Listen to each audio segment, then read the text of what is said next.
I'm Michelle Gauthier, and you're listening to the Overwhelmed Working Woman podcast.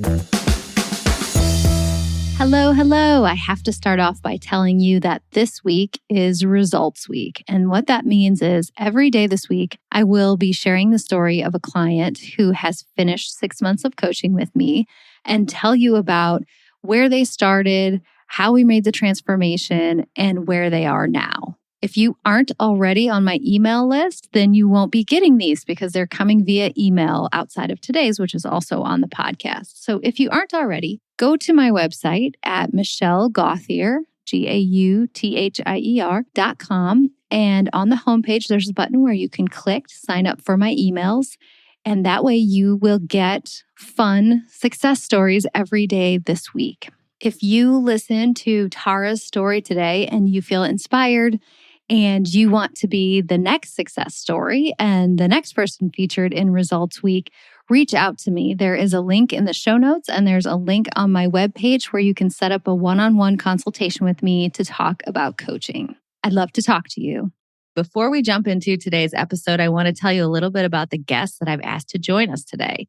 If you've listened to other episodes of this podcast, you know I usually am giving advice and practical tools that you can use to change your life. And today's guest is someone who has done just that. Tara Perman is my former client, and I invited her to join us today because I want you to hear her story so that you can hear about what could be possible for you. I'm not going to give away all the details because I'm going to ask her all of the questions, but listen to this episode and you'll find out exactly how Tara has changed her life, how she was feeling before, what kind of changes she made to her life and how.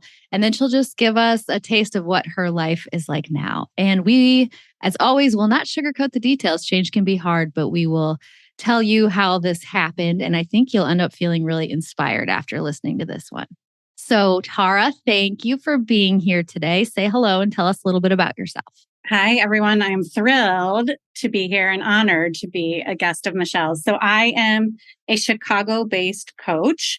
I call myself a career strategist, so helping busy professionals find more fulfillment and satisfaction in their work. So sometimes for people that could mean leaping into a new role or industry, or sometimes just setting different boundaries or advocating for yourself differently in your current role.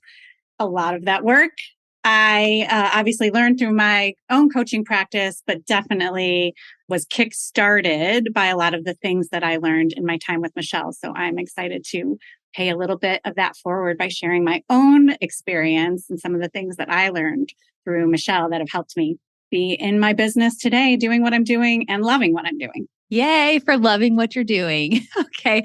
Tell us a little bit about when we started, like what you were doing for work, kind of what your background is, the situation you were in, and how you were feeling before we started coaching together.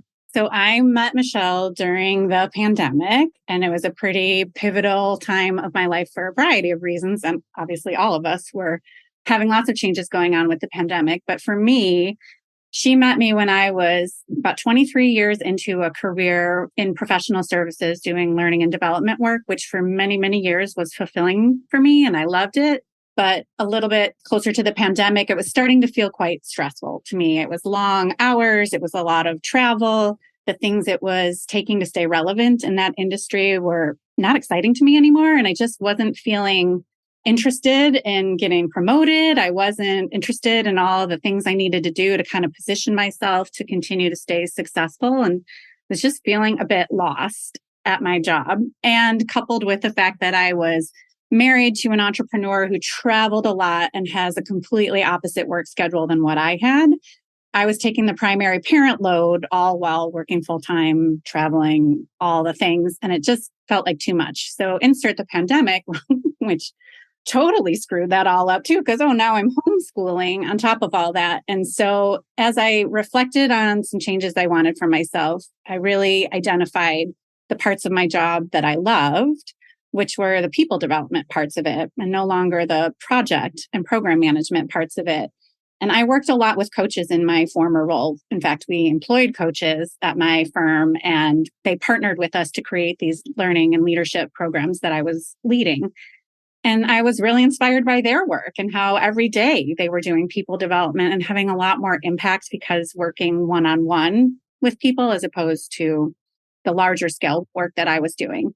So I was pretty convinced that I wanted to shift into coaching. So during the pandemic and while homeschooling, I somehow found the time to pursue my coaching certification and was almost had it completed when I decided to work with Michelle, because I was feeling convinced that coaching was something I wanted to do, but I was really struggling to figure out how I could make that happen. And like, oddly, my life and my career was all about being a planner and thinking ahead and thinking of risk and contingency. And I couldn't apply that to myself. Like, this was so foreign to me, this idea of like not having a corporate job to tie myself to. Like, where did I even get started? And how could I feel safe and comfortable doing that without a safety net? And so that's really was the impetus for reaching out to Michelle, to feel like, okay, I've invested my money in this choice and I've invested my money in this certification, but I'm afraid I'm never going to quit my job unless I get some help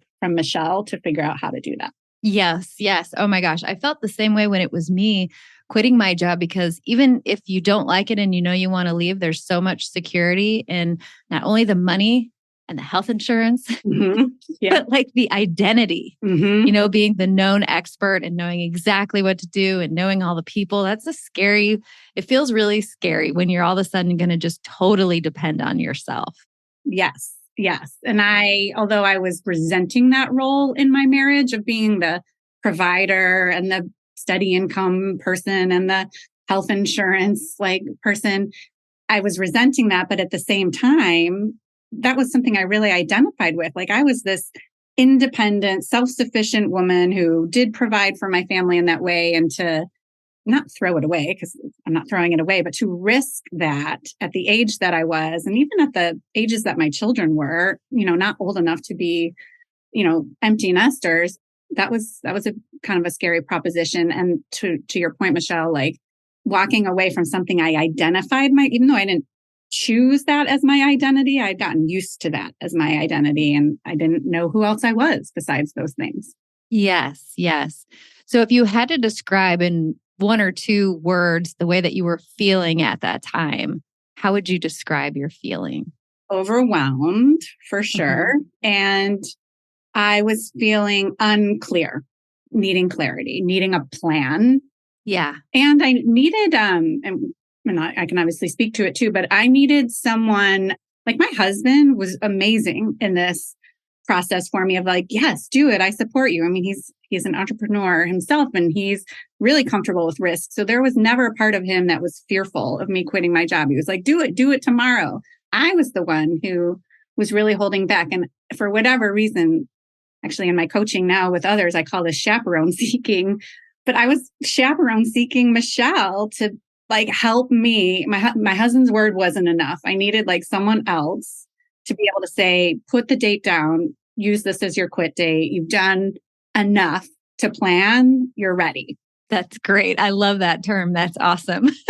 Many of us are chaperone seekers looking for someone else to help us make our decisions. Yeah. And not someone who's too close to us too, like your husband, or how kids, you can tell them things 100 times, but if their teacher says it, it's like, oh, you know what Miss So-and-so taught me today, Mom? There's something about having, a different expert tell you something that's really funny. So when we first started coaching, what I want to try to share on here is that change takes a while, real change, the kind that sticks. And so I coach my clients for 6 months minimum. So when we first got started, do you remember early on when things started feeling better or you started getting clarity? Do you remember early on how it felt when we were coaching together? I think early on, you introduced me to the thoughts influencing action. And while that was something I learned in therapy and also something I learned in my own coaching certification, the way that you did it with me and maybe seeing it play out in real time for me in the decisions I was making was instantly helpful. And I think we did that probably on one of our first or second sessions, just talking about what are the thoughts I was having about my circumstances and how that was driving my behaviors. And it sounds so simple when I'm saying it right now out loud, but it was profound. It had profound impact on me because I wasn't, even though I knew to do that and had learned that, I needed, again, like someone prompting me and kind of making me accountable for going through that thought process. And that was wildly beneficial from the beginning. I think that's why coaches need coaches, because we can see it in other people, but it's hard to get that out of your own brain if you don't have somebody to chaperone you, as you said, which I love that. So what kinds of thoughts were you having that were making you feel overwhelmed or unsure about what to do next? Thoughts about, had I done all the things that I needed to do, and was I ready?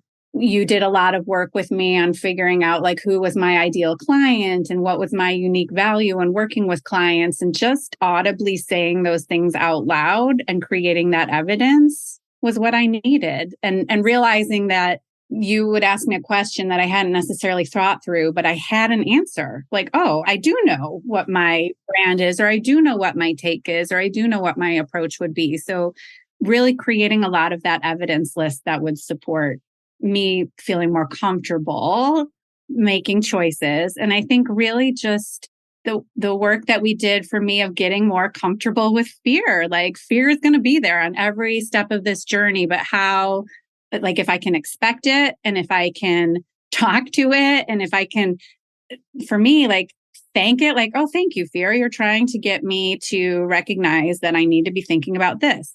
Good news. I've thought about it. I think we're good. I'm good enough. Mm-hmm. Let's go ahead. Let's proceed. That was the kind of stuff that was really helpful for me. Yeah. And you said a minute ago that you were asking yourself, am I ready to do this? And I just want to offer for anybody out there, if you're making a change in your life, you're going to have that question. And the answer is very likely going to be no, maybe forever. Yeah. Because we're never going to be at the point. At least I've never been at that point with a major decision. Every major decision, even the ones I know are right, have a little bit of, should I seriously do this? I can't, especially if you can't see the way that it's going to play out a year from now. We want, especially overachievers, we want the answer. Like, here's my project plan. Here are all the things that I have. Here's exactly how I'm going to execute it. And when we don't have that, it can feel scary. But I think you did a really great job of just seeing that fear, noticing what it was, and then continuing to take action. So what kind of actions do you think you started taking once you could see, okay, this is the way that I'm thinking, and what that's creating for me is fear or inability to leave my job? So then what happened? What did you start doing once you changed your thoughts? Well, I started taking some like more micro steps of like, okay, like we probably shortly after a call with you where you asked me a lot about who my ideal client was and what value I could offer. I probably shortly after that drafted what my website would say. Like, maybe I didn't post it the very next day, but I started taking the small steps, the domino steps that initiate the bigger actions. So instead of letting fear cripple me from doing anything and over assess, am I ready? Is this the right time? I just would get comfortable and you would help me like commit to doing one thing. Okay. Like just write the website, like see how that feels. And then you would do that and be like, oh, all right, that felt pretty good. Like now I want to do something with that. I don't want that to sit in my Google Doc. I want that to sit on a website. All right, now let me go get the website created. Yeah. Get some pictures taken. Yeah. Start talking to people. Yeah, it's step by step. And I think sort of the hallmark of overwhelm is inaction. So when you're feeling overwhelmed and unclear, we can't really do anything except for just hang around in our overwhelm and feel freaked out. So once you can get out of that, which we did by shifting your thoughts, then you were able to start taking action. And one of the thoughts that I remember us practicing was, I can start. Mm-hmm. Not, I don't know everything, but I know I can start on this. And that's just a great example. What about with your family and your kids? Do you remember taking any different actions there? Because I know when we first started, you said you were feeling overwhelmed as the primary parent. What I remember is we worked together at the close to summertime, I think, and your kids were about to be out of school. And that was always a crazy time for you when you were working, like trying to book them in all these camps. So how were things with your family as we were going through this? Well, so one of the things that I think is probably one of my favorite things that you helped me do was, I probably would have put off my quit date for a really long time. And one thing that you helped me do was put a date on the calendar, which was far earlier than I think would have said I would have been comfortable with. But you made me do it and realize I'd be ready then. And then it happened to be around a vacation that my family was going to take, just like a week-long vacation. And you were like, why would you make your quit date be after that vacation? Quit before the vacation and go on your first vacation without a job backing up to come home to, and like enjoy that time with your family in a way that you've never done before. And I was like, yes, like, duh, that makes so much sense. And then what I ended up doing is committing to taking the summer off, of not like launching my business until the fall after I quit, and to create a summer like I was never going to have with my kids, where I wasn't going to work and I had more a fluid schedule. And yes, I put some pieces of things together for my family that summer, but mostly like they didn't do camps. We went on that one vacation and we just spent a really fun summer at home. And that to me was worth far more than money in my pocket that summer. It was. Yeah. Yeah. And had you ever had a summer like that with your kids? No, never. Yeah. So just to have that experience, that's amazing. I remember you going to visit friends and see their kids and just doing like little trips around too. It's such a fun, freeing feeling. I've been there too. It's really nice. Yeah. And I think it helped also, because one of the goals for me quitting my job and shifting into a different kind of lifestyle with a different type of job. My husband has a job where he travels to Europe quite a bit, has lots of friends in Europe, and our goal was to spend more time in Europe every summer. And while we didn't do it that first summer when I quit, because it was still the pandemic and we couldn't travel, but me taking that summer off and prioritizing like life experience is important, and so few summers with my kids while they're young and want to hang out with us, that was the catalyst for every summer since then. We've taken a month off and gone overseas. And I don't know that I would have done that had I not taken that first brave summer of just being comfortable not working for a summer. Yeah. And it seems just like we were talking about, where your identity becomes your job. So even though working in the summer was stressful and not fun, it was comfortable. And it's so uncomfortable to say, I'm choosing to not work so that I can hang out with my kids for a whole summer. It feels like that should be so easy, but it isn't. And now that I'm self-employed, for me to do that, that's saying I'm choosing not to have income for a whole month every summer. And I'm okay. Like, I mean, I'm here telling you I'm okay with it. Sure, I'm a little cringy, like, eek, like, what am I doing? Yeah. But no, like, it really roots back to like the values and the reasons for why I made this shift. And so while it's uncomfortable, it's important. And that's what I committed to doing.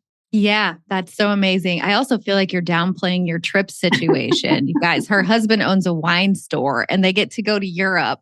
Maybe the kids don't drink wine as much, but they get to go try all these great wines and foods, and he has tons of connections and friends. I mean, that just sounds amazing. And I'm so envious that your kids get that experience. Yeah. How cool is that they're going to grow up doing things like that? It's pretty great. And it helps me not resent my husband's travel for the rest of the year. Yeah. I am home, just me and the kids, and he's gone 2 and 3 weeks at a time. It makes it all feel a little more worth it when I'm like, yes, but this has a payoff in the summer when we all get to go and we have these great friends that we stay with and really intimate experiences when we're there. Yeah, that's just so cool. What an amazing experience.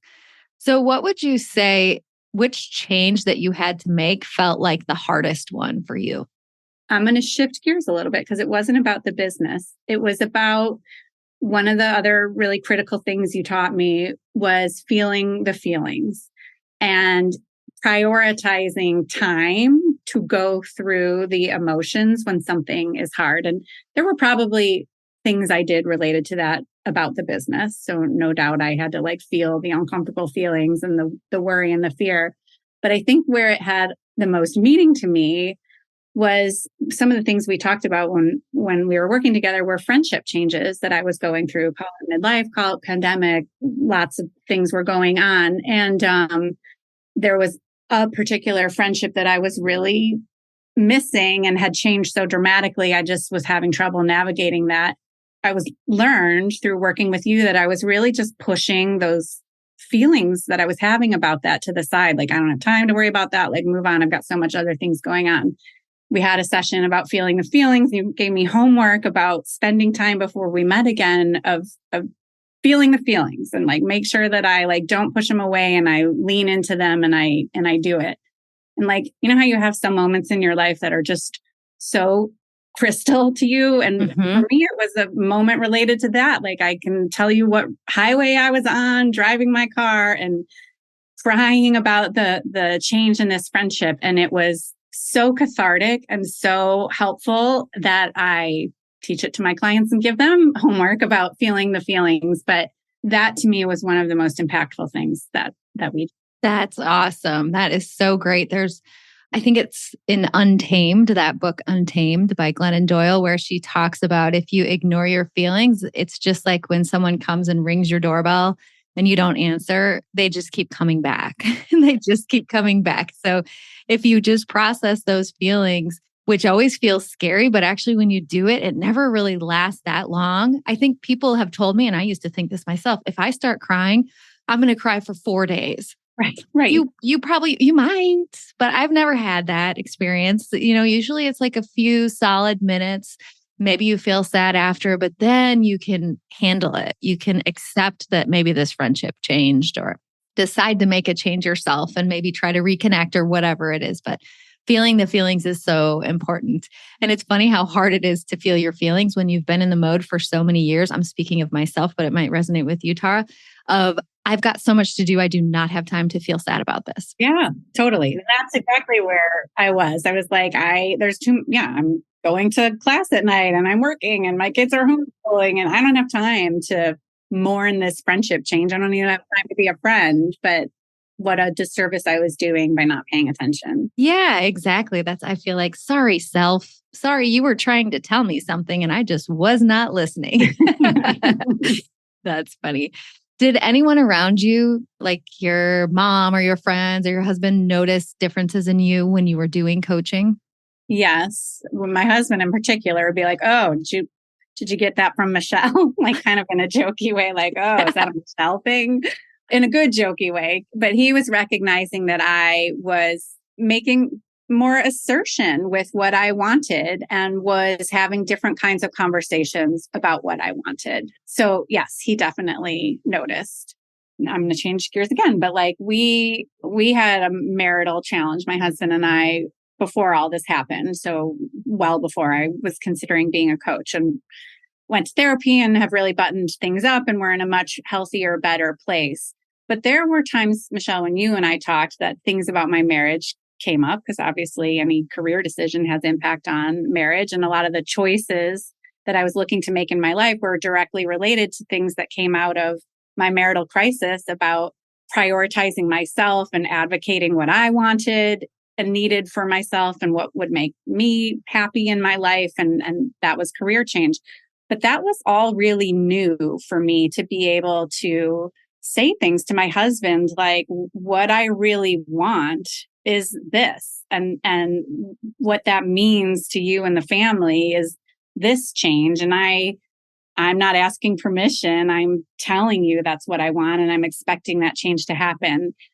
I was not talking that way years ago. And so that was also, part of the transformation I was going through when I was working with you was he was on board with me changing jobs and he was, pretty comfortable with the risk we were taking financially and things. But I was the one who was like unsure about that, kind of what we started the call with. Like I had this role in our family of being stability and being a certain, for a long time, I was the breadwinner.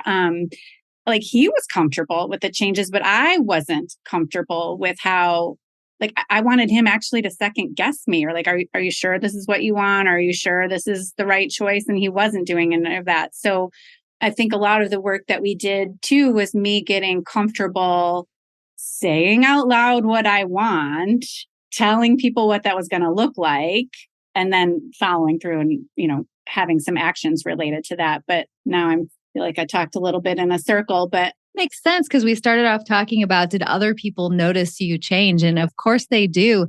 When you turn into a person who is just authentic and tells the truth and has boundaries and says, here's what I'm looking for, people notice. They don't always love it at first. I feel like sometimes they're kind of confused, like, who is this person? But it seems like, in my experience, it creates more real relationships.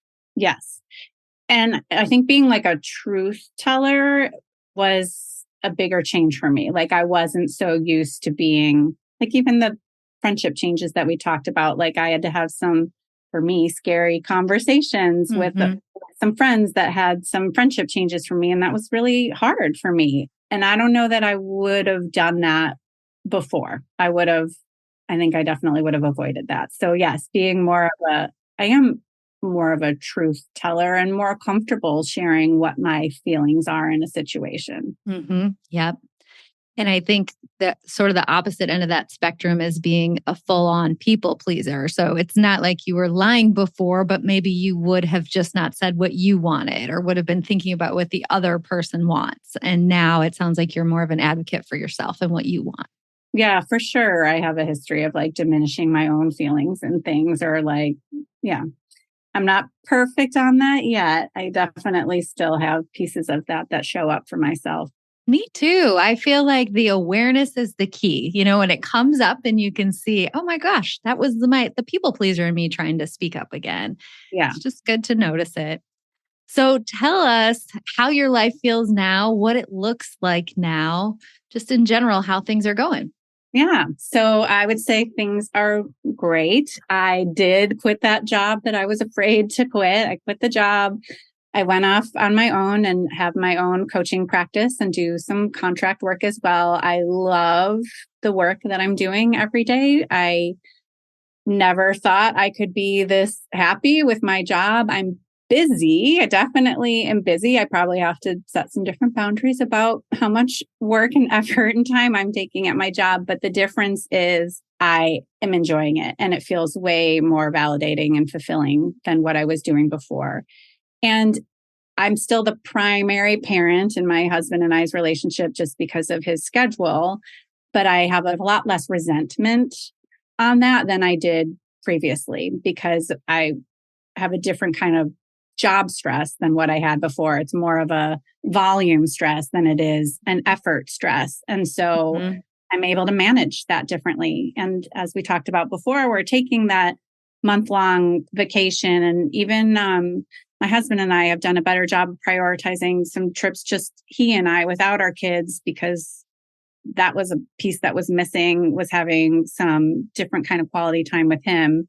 So that has changed too. And the other thing that's different for me is I think with working with you, Michelle, I did a lot of the things that I learned in coaching. And so I think that just helps me. I think I'm a better coach because of what I learned and what I practiced and what I felt when I was working with you. So it really, I think it really helped my competency as a coach as well. That is wonderful. And I think as a person who has hired coaches and will hire coaches, I always love working with someone who's been through it, somebody who knows how I feel and has had to work on the family balance or what it feels like to quit a job that you're really successful with on purpose and all those things. It just, to me, makes it like a real authentic person who has been somewhere that I have been. So that's awesome. I think for all of your potential clients that they have that resource in you, that you're not just like, oh, I had this perfect job and then I created this new one and I'll tell you what to do. It's not like that. No. You can really connect with them and speak from the heart. And I feel like women, especially you and I are kind of in the same category that we had been working for like 20 something years and had very successful careers. And when you get bored of that or sick of that, we're really seeking something deeper. It's not usually like, oh, I just want to get a different job at another big company. I really want to have a meaningful life. And I feel like you have just done an amazing job of creating that for yourself. Because I was a good chaperone seeker and I had you along in my journey. So funny. Well, let's tell people where they can find you. First, tell us who would be, like if a person is feeling this way, they would be your most ideal client. So kind of the people that usually come to you, and then tell them where they can find out more about you and your work or what steps they should take to find you. Yeah. So I call myself a career strategist, but really what that means is I want to help people who are feeling dissatisfied or unfulfilled by work. So a lot of that ends up being a career pivot. So helping people figure out a different job that will feel better for them, or a different industry or sector that will feel better for them. But they struggle with the idea of like, I don't know where to start. Like, I've only done this type of thing. I don't know how my skills translate in a different context, or I don't even know how I would go about that. So if you're feeling overwhelmed by those feelings of like, I know I want to do something different, but I don't know what, or I don't know how my skills are valued outside of this context, that's the work that I love to do, focused on your values, your strengths, and your passions, and figuring out a plan for you and helping you see what your options are. And then I also do some leadership coaching. In particular, I have a soft spot for people who are new people managers. So they've shifted from that individual contributor role and now they're leading people, and that's messy and that's hard. And they often don't get good support at work to be able to take that skill set and do it well. And so I love to help someone who's struggling with being a people manager and help them navigate the things to do to be successful. So I've got lots of strategies and tools and activities that I introduce to coaching to help folks who can relate to that problem as well. Okay, perfect. So if someone says, I really don't know what I want to do next, I can't even articulate what my values are, is that okay? Yeah. Is that your person? That's my person. Okay. Yeah. My person, like the one who's like, I know I don't want to do this anymore, but I don't know what else it could be.